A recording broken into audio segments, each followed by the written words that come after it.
Happy Wisdom Wednesday, everyone. And this week, the book of the week is actually a very special, sentimental one, rather. And it's called The Unexpected Gift, Profiles and Courage from Cancer Survivorship. Now, a few weeks ago, I received this in the mail, and I remember thinking, I never ordered this book. And so when I opened it, I was, very impressed by, of course, all the beautiful profiles and pictures. And what it's about is that, when a person first gets a cancer diagnosis, the first thought is, why me?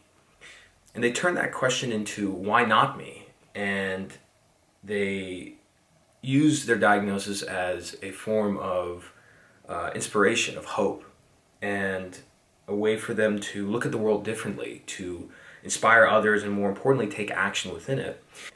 Now, cancer itself is definitely not a gift, but the way someone decides to deal with it and what they do with that kind of diagnosis and that kind of news can actually be a gift. And that's what this book is really about, because it chronicles these amazing stories of cancer survivors, what their families went through, and there's a lot of wisdom you can gain by reading these short stories and understanding what these people went through with themselves, with their families, and how they triumphed over these types of diagnoses and ended up with this gift of these amazing stories. And I think that the best way we can support and give to honor the spirit of these people and their stories is supporting them, so others who end up with that kind of a diagnosis have things like this that they can look to and be inspired by as well.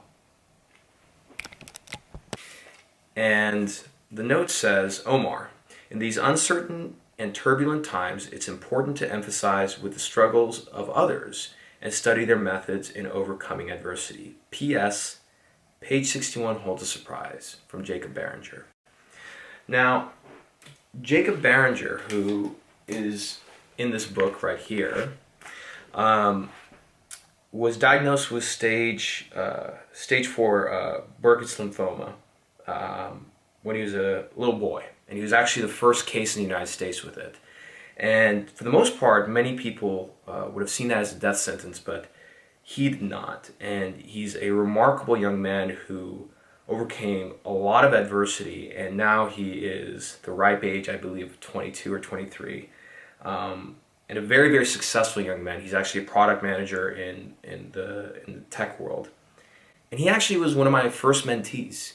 See, back, I believe in 2015, Jacob was a high school student, and he was speaking at different events and learned about Mazor Robotics. That was the first company I worked for. And the sales rep there, he told me, he said, I really want to go into marketing. So Jacob found a way to get connected with me and reached out and said, hey, I really want to get into marketing, and I want to learn from you. I didn't have an internship at the time, but on the side, I was starting my own little company. It was a fashion inventions company called PS Mister. Now, with me, I have the Pocket Square Snap, and the amount of time that it takes Adam to do this, I'm going to do it in half. Here's a Pocket Square. Pocket Square Snap goes right in place. It serves as a nice little canvas. But now, how do you keep that canvas in place? Well, you take one of your lodestones, otherwise known as a magnet, throw it on the front part, take it, stuff it into your pocket. You're good to go now.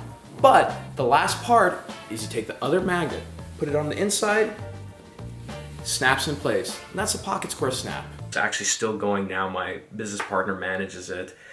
And I remember thinking, I don't have anything for this kid to do, And my business partner at the time reached out to me and said, his name's Adam, and he said, Omar, this guy just wants to spend time with you. He wants to learn from you. And I think anything you let him do, he's going to be so happy to do it.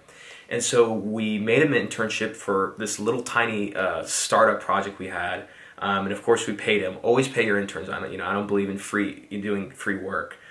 And I never knew about his cancer diagnosis, at least the details about it, until later as we got to know each other.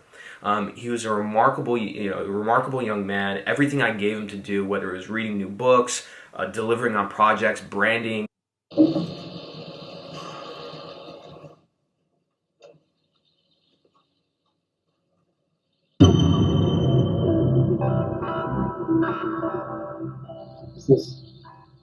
It's your life.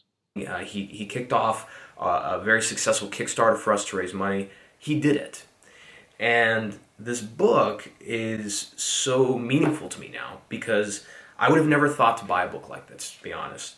But aside from reading his story, I started reading the other stories in this book, and it really puts in perspective what it means to triumph over adversity, to be handed essentially what would seem like a death sentence, the worst card you can get in life, because it's not only affecting you, it's infecting your loved ones. And turning that around into a gift, and using that to not only survive, but really thrive and flourish in life. I'm a little choked up thinking about it because I'm very proud of him and all that he's done, and deeply moved by the fact that he sent me this book. So, not much else to say aside from how inspiring this book is. If you want to do me a favor, go purchase this book, because all the proceeds from this book actually go to the unexpected. It's the book's